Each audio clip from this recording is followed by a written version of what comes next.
Welcome everyone in Nigeria and the rest of the world. I am Gimba Omar and this is State of the Nation. Data feeds still coming through one place simultaneously on all our social media platforms.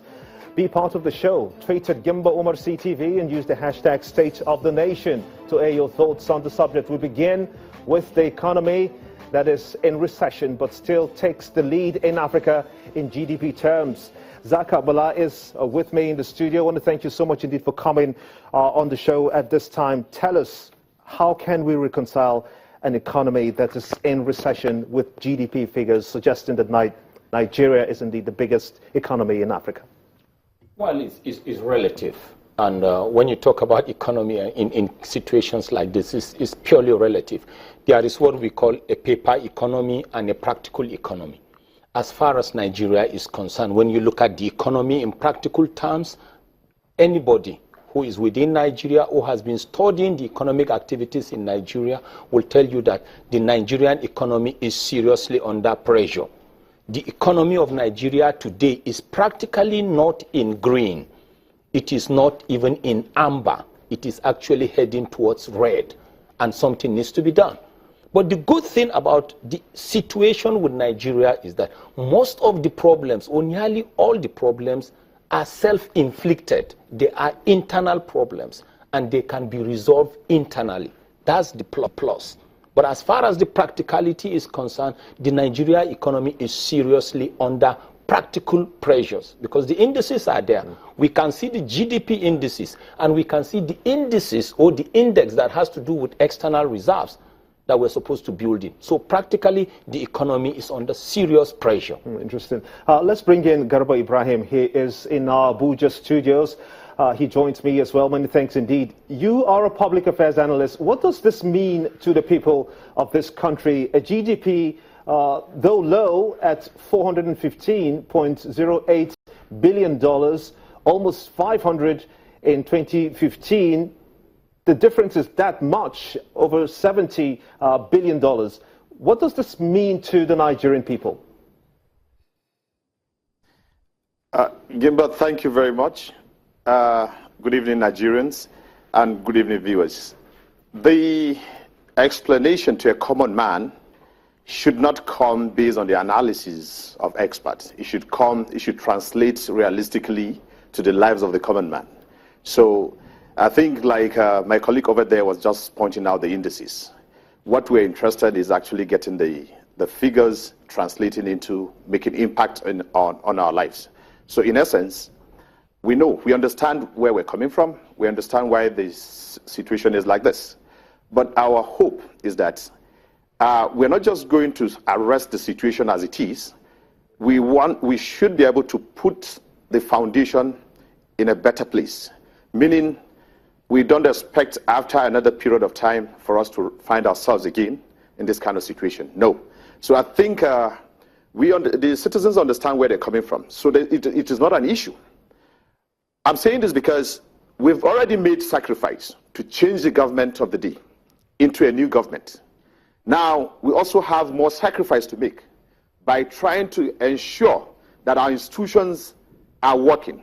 So if we don't get such things right, I'm telling you, we might end up just arresting the situation today, but in the next minute again, you discover that we're having issues.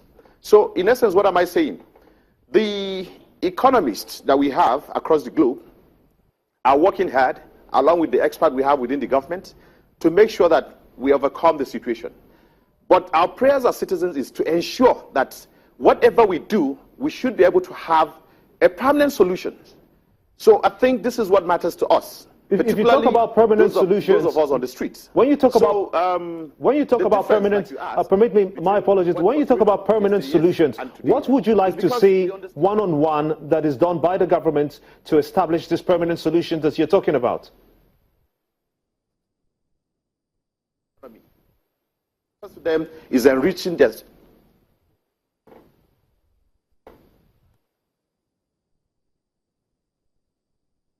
Sorry, I didn't get that. Yes, I was just asking you that you were talking about practical terms to see that the people feel the impact of what government can do.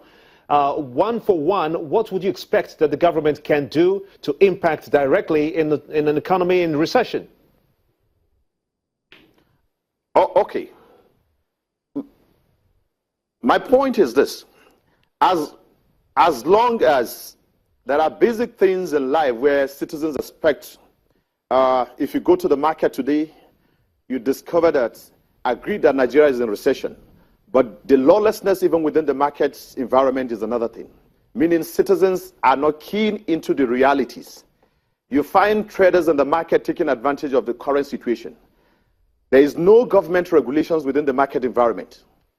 In essence, there's a kind of violation or there's a kind of protest against the system by those marketers.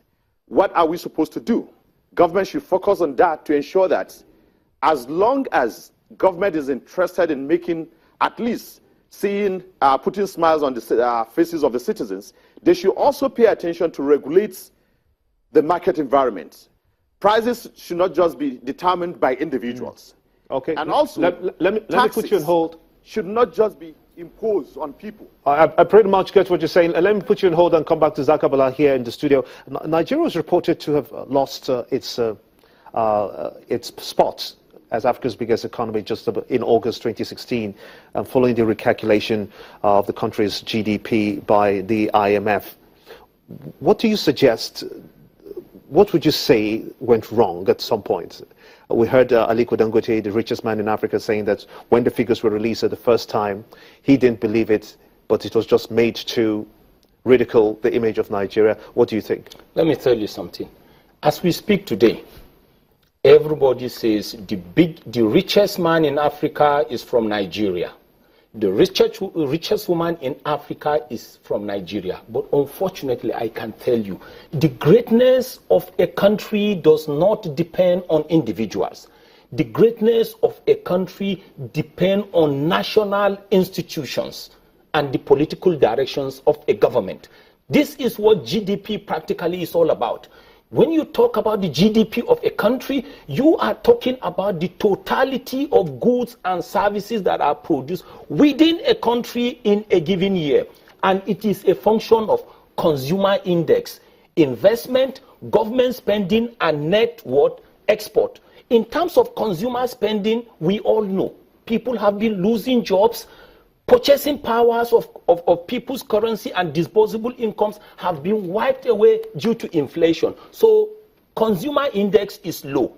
When you talk about investment, there are so many business climate hostilities. So investment is also low. When you talk about government spendings, we know that the government of Nigeria is relatively or practically broke today. So you don't have reasonable capital government expenditure. What did IMF do? Did it manipulate the figures now that we're having I'm talking to you about practical economy now. No, I'm asking you. The IMF is coming out to say that Nigeria is the biggest economy in Africa now. What did they miss in the first place? Well, they are using theoretical indices, but we are talking about practical indices now. So they shouldn't make statements like that. Yeah, exactly. And I'm telling you also, we talk about consumer spending being low as an independent variable. We talk about investment being low because of business climate hostilities. We talk about government spendings being low because the government is broke. Then when you talk about net export that is supposed to be positive, Nigeria today as we speak is more of an importing nation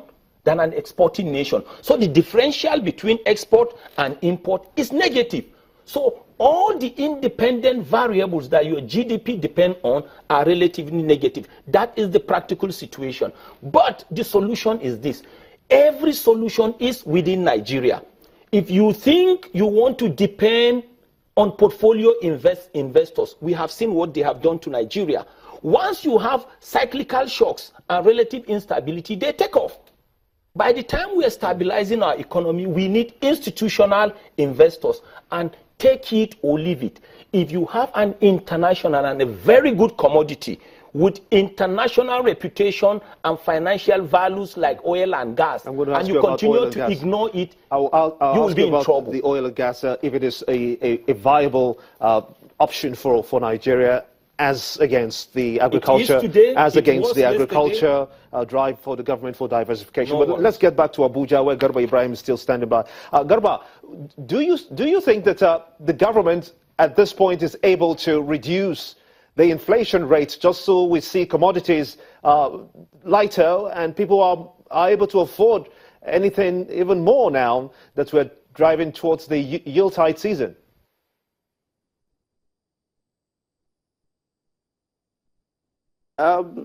Actually, I doubt if that is basically what is on ground. There's a little bit of unrealistic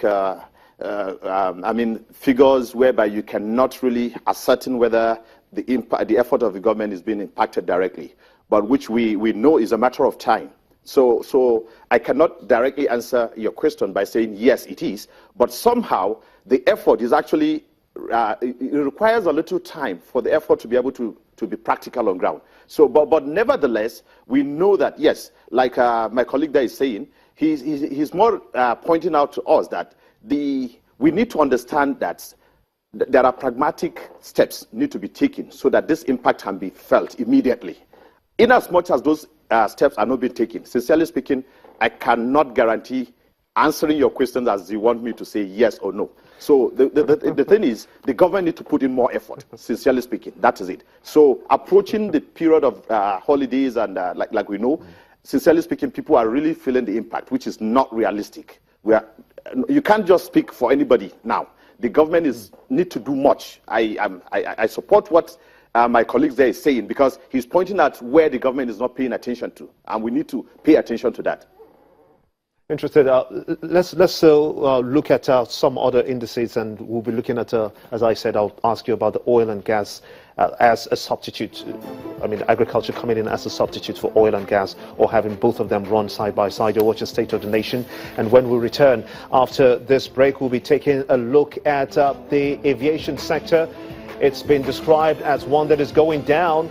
The lawmakers are already taking steps to prevent that from happening. We'll still be in the studio with Garba Ibrahim as well as Zaka Bala. We'll be talking about that when we return. Join us again.